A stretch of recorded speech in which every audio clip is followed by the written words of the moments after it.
अभ्यास से अनुभव की ओर, शब्द से निशब्द की ओर, रिचुअल से रियलाइजेशन की ओर, दृश्य से अदृश्य की ओर, ज्ञात से अज्ञात की ओर इस महान तीर्थ यात्रा पर उतरे। सीधे स्वस्थ सहज आसन में बैठकर शरीर ढीला छोड़ते जाना, कमर सीधी रखना, बाहर की दोनों आंखें बंद करती ही भीतर जो दिखाई दे उसे देखते रहना। भीतर देखना ही अनुभव है, और देखना कैसे है? कोई टेक्निक नहीं, कोई ढंग नहीं, कोई मेथड नहीं, बस बाहर की दोनों आंखें बंद किया नहीं कि भीतर का प्रोसेस चला नहीं। भीतर की प्रक्रिया में चेतना का प्रवाह,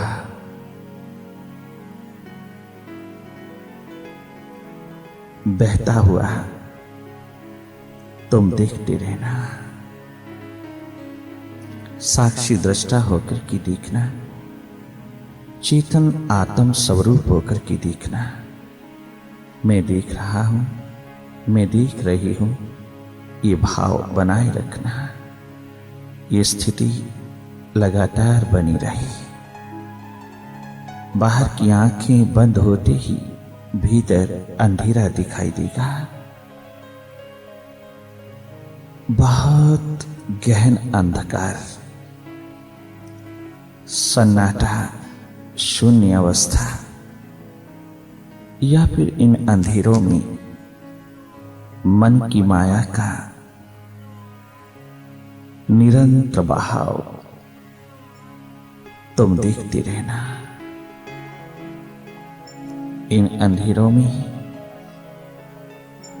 कहीं ना कहीं रास्ता पड़ेगा भीतर की आत्मा रूपी मंजिल की ओर जाने का। तुम प्रतीक्षा करना, धैर्य पूर्वक, होश पूर्वक देखते रहना। भीतर की आंख सब देख रही है। बहुत गहन अंधेरे, अनेकों परतें, अनेकों लेयर्स बना करके पड़े हैं। धीरे धीरे ये घने अंधेरे पतले होते चले जाएंगे। जैसे जैसे ध्यान की गहराई हाथ लगेगी, ये सब विदा होते चले जाएंगे। ये मन के तल से उठने वाले विचार, विकार, विकल्प, वासनाएं, अनेकों संकल्प और कामनाएं, राग द्वेष की दुनिया,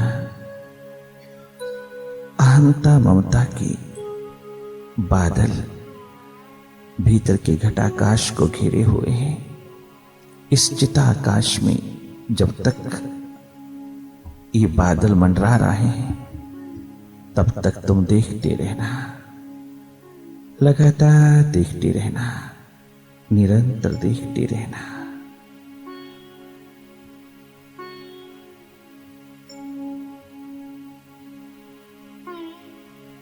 किसी भी विचार के साथ तादात्म्यपन नहीं रखना, किसी भी थॉट के साथ कोई आइडेंटिफिकेशन नहीं रखना, केवल देखते रहना, साक्षी दृष्टा होकर के। जब तक भीतर दिखाई देने वाले दृश्य, विचार एवं द्वंद्व, जो भी भीतर की लकीर दिखाई दे रही है, विचार के रूप में, विकार के रूप में कोई लहर दिखाई दे रही है, जब तक ये दृश्य बने हैं तब तक दृष्टा पे नजर नहीं जाती। परंतु जैसे ही तुम दृष्टा होकर के देखने लगते हो, ये सब सपने विचारों के रूप में, विकारों के रूप में ढलते चले जाएंगे और एकमात्र निष्काम स्थिति, निर्विकार स्थिति, निश्चल स्थिति तेरे हाथ लगेगी। ये देखने मात्र से होगा। केवल दृष्टा होकर के देखते रहना और कुछ नहीं करना, करना कुछ भी नहीं, केवल देखना सहज पूर्वक, जागी जागी होश पूर्वक देखते रहना। बहुत देखा बाहर तूने, बाहर देखने की आदतें सिर पर चढ़ के नाच रही हैं। इन्हीं आदतों के कारण भीतर देखना कठिन हो गया है। परंतु तुम इस मन के प्रति जाग करके थोड़ा अनुभव ले लेना। धीरे धीरे धीरे जैसे जैसे ये चेतना भीतर की ओर मुड़ेगी, निर्विचार की स्थिति स्वतः ही उभरती हुई तेरे हाथ लगेगी। अंधेरों के पार, विचारों के पार, विकारों के पार, विकल्पों के पार, तमाम वासनाओं और वृत्तियों के पार तेरी चित चेतना अर्थात मन माया के पार एक दिन जब अपने स्रोत में उतरती है, अपने चेतन देव में उतरती है, तो कृतकृत्य हो जाता है। उस समय तो सारा बोर हो जाता है। वही तेरी मंजिल है, वही तेरा लक्ष्य है। देखते रहना, शब्दों की ओर नहीं, निःशब्द की ओर उतरते चले जाना। कोई मंत्र, कोई शब्द, कोई जाप, कोई सिमरन बहुत हो चुका, इस समय नहीं। सर्वधर्मान परित्यज्य मामेकं शरणं व्रज। कोई सहारा नहीं, सीधा सीधा देखना। जब संत सदगुरु मिलता है, सत्संग की धारा बह उठती है, उस समय कोई और सहारा नहीं चाहिए। बस डायरेक्ट देखना, अपने भीतर की तल पर, अपने अंतःकरण की ओर, अपने भीतर की द्वार की ओर अपनी चेतना को टर्न कर लेना, मोड़ लेना। बस बाहर की दोनों आंखें बंद होते ही भीतर जो दिखाई दे वही अनुभव है। मैं देख रहा हूं, अंधेरा है, विचार है, विकार है, कल्पनाएं है, भूत भविष्य की दौड़ है। मैं देख रहा हूं ये मन कभी भूत में कभी भविष्य में भीतर टिकता नहीं, परंतु मैं देख रहा हूं। दखल नहीं देना, मन की स्वतंत्रता में, मन की आजादी में, मन पर कोई चेक नहीं लगाना। देखते रहना, लगातार देखते रहना, केवल देखना। देखना ही अनुभव है।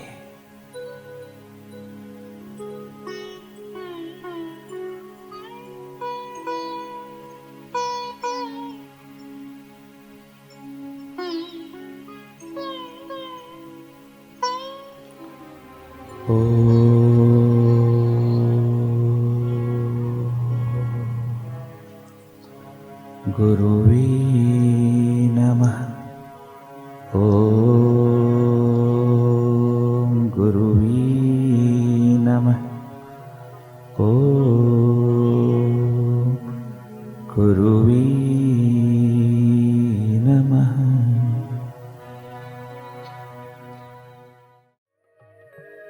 ये तो प्रेम की बातें हैं उधर, ये तो ध्यान की बातें हैं उधर। बंदगी तेरे बस की नहीं है, बंदगी तेरे बस की नहीं है। ये तो प्रेम की बातें हैं उधर, उधर। ये तो प्रेम की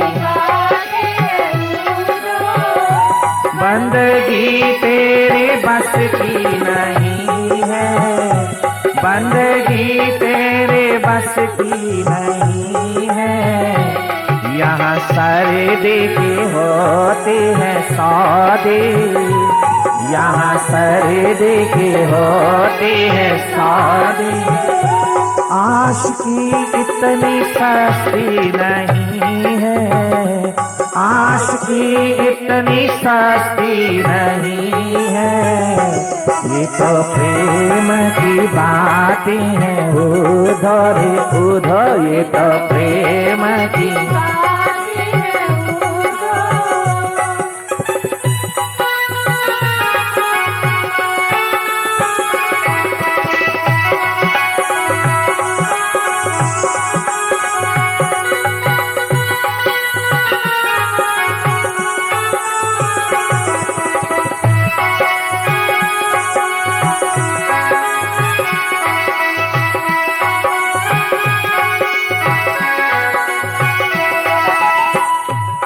नजर फिर क्या दुनिया को देखे, जिसकी नजरों में तू है समाया। वो नजर फिर क्या दुनिया को देखे, जिसकी नजरों में तू है समाया। जिनकी नजरों में मोहन, जिनकी नजरों में मोहन बसा हो, जिनकी नजरों में मोहन बसा हो, जिनकी नजरों में मुर्शिद बसा हो।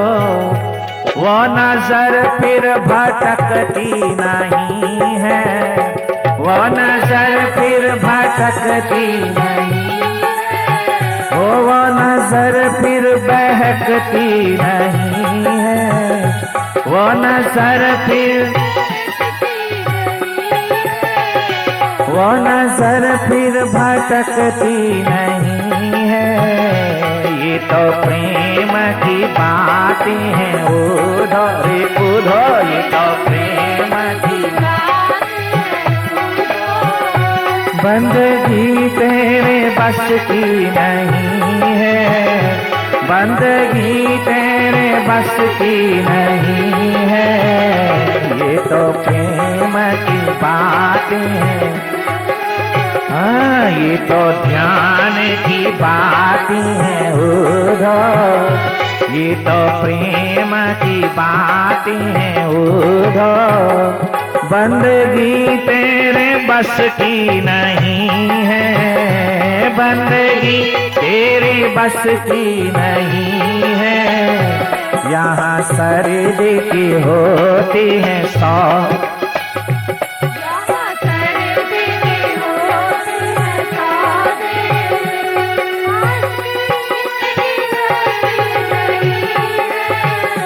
आशिकी इतनी सस्ती नहीं है। ये तो प्रेम की बातें हैं उधो, ये तो अरे उधो, ये तो प्रेम की बातें हैं उधो, ये तो प्रेम की बंदगी तेरे बस की नहीं है, ओ बंदगी तेरे बस की नहीं है। ये तो प्रेम की बातें हैं उधो, ये तो प्रेम की, ये तो प्रेम की बातें हैं उधो। एक दिन के लिए गया उद्धव, 10 महीने तक वापस नहीं लौटा, और जब आया तो राधा से भी बढ़कर के समर्पण लेकर के आया। सखियों, राधा से भी बढ़कर के, अर्थात यूं समझिए कि उस यमुना के किनारे पर जिंदगी काट रही गोपाल की याद में सारा का सारा वो गोकुल का कुनबा, वो गोकुल का परिवार, वो गोकुल का समाज, वो गोकुल के सब सखा ग्वाल बाल जिनको 11 वर्ष की आयु में छोड़ करके चला गया, आज उसी महान समर्पण का प्रतीक, सिंबॉलिक प्रतीक बनकर के वापस द्वारिका जा रहा है। और जैसे ही द्वारकाधीश के सामने पहुंचता है। रुदन की एक महान धार बह उठती है। बहुत कठोर शब्द बोलता है उद्धव। कान्हा, क्या तेरे दिल में जरा सी भी उनके लिए मोहब्बत नहीं?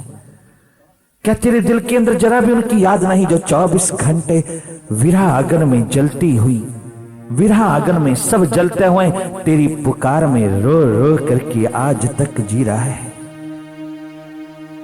समर्पण की अवस्था में डूबा हुआ उद्धव को निरअभिमानी निरअहंकारता की लहर में उतरा हुआ, टोटल समर्पित देखता हुआ, पूर्ण समर्पित देखता हुआ, जीवन का धार जैसे ही कृष्ण के चरणों में पढ़कर के, द्वारकाधीश के चरणों में, अपने सदगुरु के चरणों में पढ़कर के पुकार लगाता है, उस समय कृष्ण कहता है, बस ज्यादा बात ना कर उद्धव, मैंने तो तेरे अंधेरों को दूर करने के लिए भेजा था, सो मैं सफल हुआ। आज तूने मुझे कृतकृत्य कर दिया। आज केवल तू ही नहा धोकर के नहीं आया, बल्कि जो स्नान कर चुके हैं उनका भी तो एक महान याद का दीपक लाया है। उद्धव, तेरी को नित्य नवीन देख करके, नवीन जीवन के अंदर उतरा हुआ देख करके मैं कृतकृत्य हो गया। मैं जिस अहंकार को धो नहीं पाया, उस अहंकार को यमुना किनारे बैठी राधा सखियों ने धो डाला। तो एक दिन के लिए गया था, 10 महीना 1 साल लगा करके आया।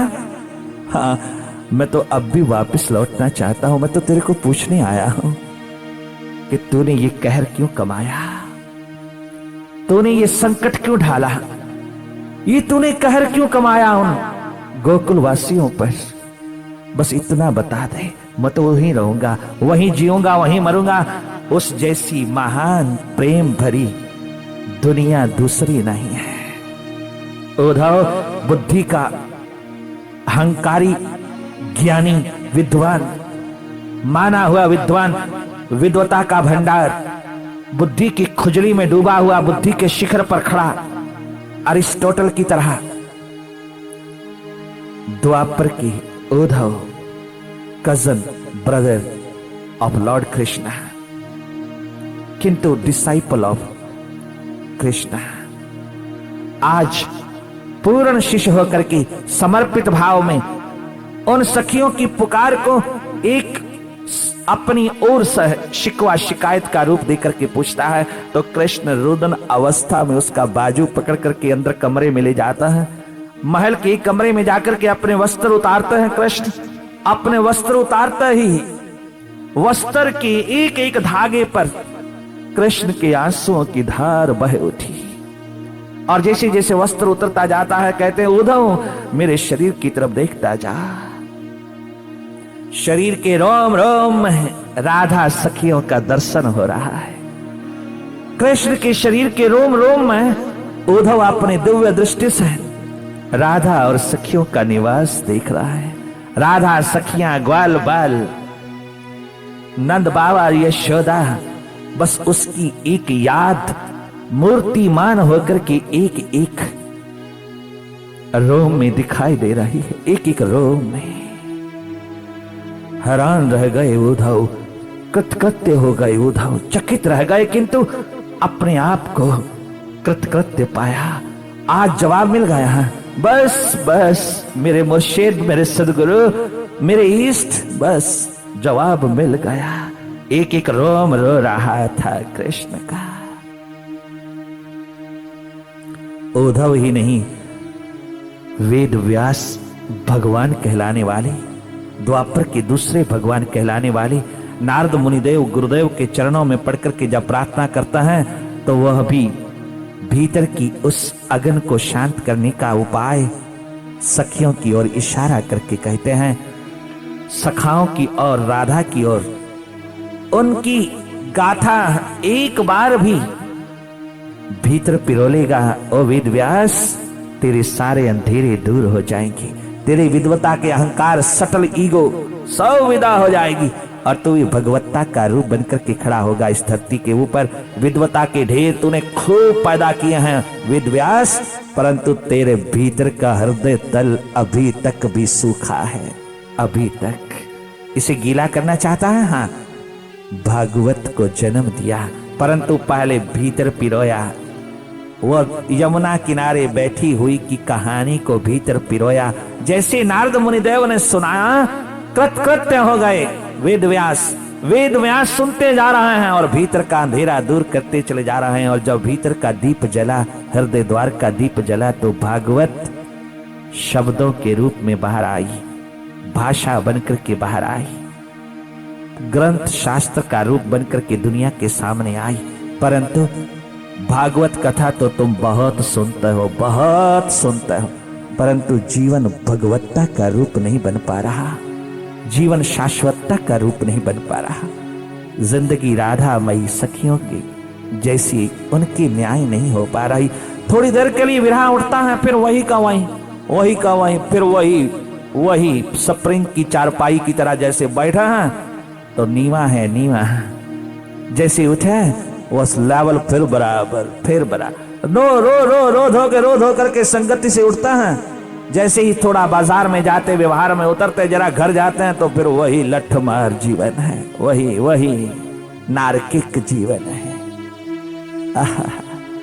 इसका मतलब कोई असर नहीं, असर बहुत हो रहा है, परंतु क्रांति नहीं आ रही। वो असर रोम रोम में नहीं उतर रहा, वो असर स्वभाव नहीं बन रहा, वो असर अंतर्मुखता का द्वार नहीं खोल रहा, वो असर थोड़ी देर आता है फिर चला जाता है। इसको स्थायी बनाने का प्रयास नहीं हो रहा, इसको स्थायी बनाने की कोई कला नहीं जग रही, कोई कला किसी द्वार से नहीं मिल रही, कोई ढूंढी भी नहीं जा रही, खोजी भी नहीं जा रही, कहीं पाने के लिए, कहीं तलाश के लिए जाया भी नहीं जा रहा।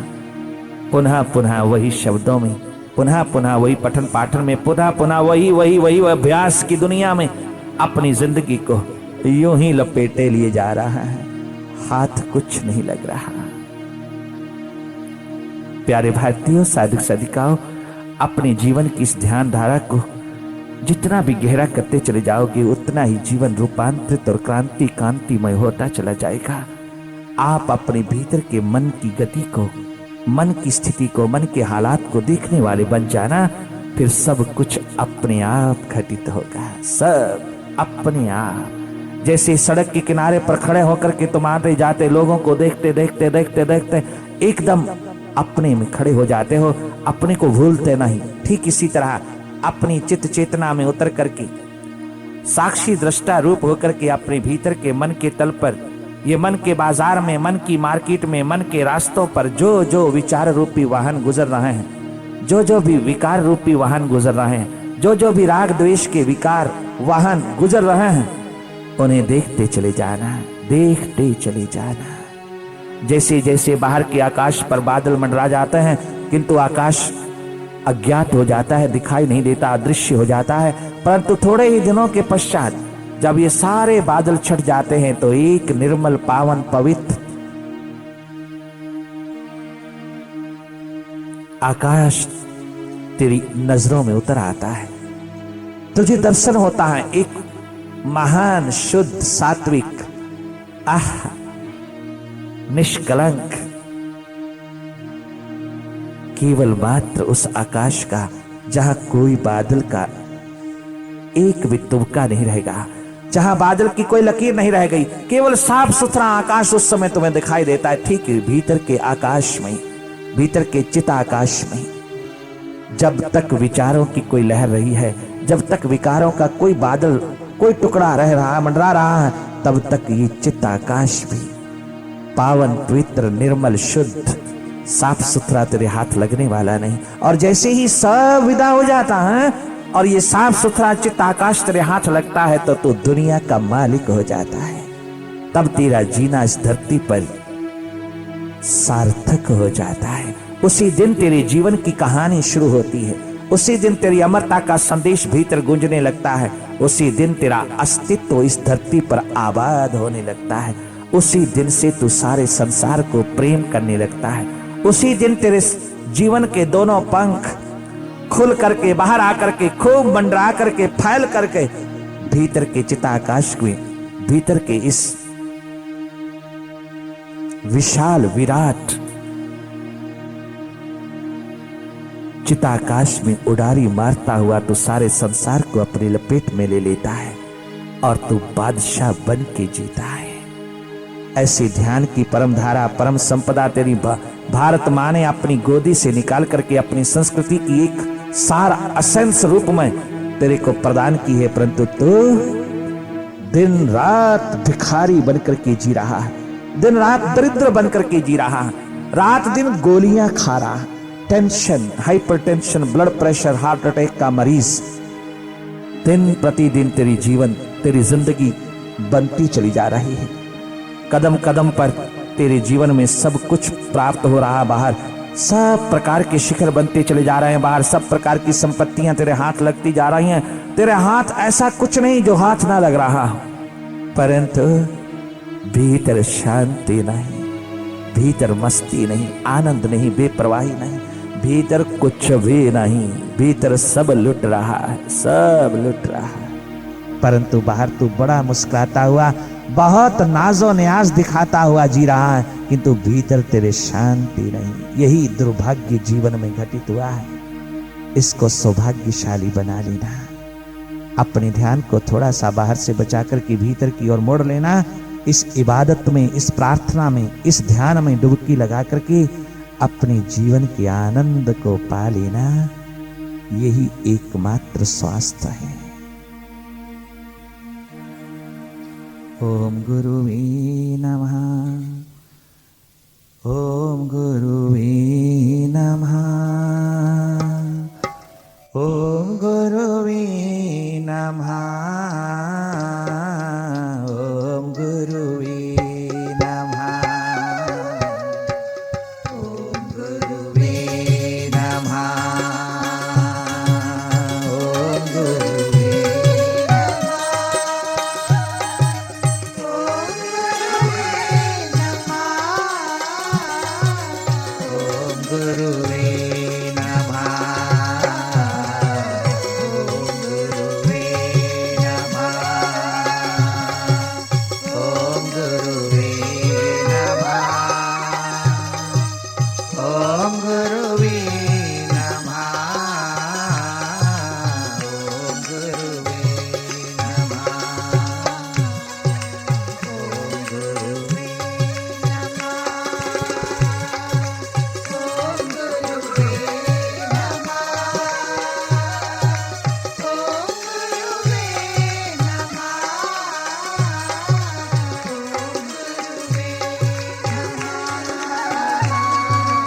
अस्तो मा सद्गम्ये, अस्तो मा सद्गम्ये, तमसो मा ज्योतिर्गम्ये, तमसो मा ज्योतिर्गम्ये, मृत्योर्मा अमृतं गम्ये, मृत्यो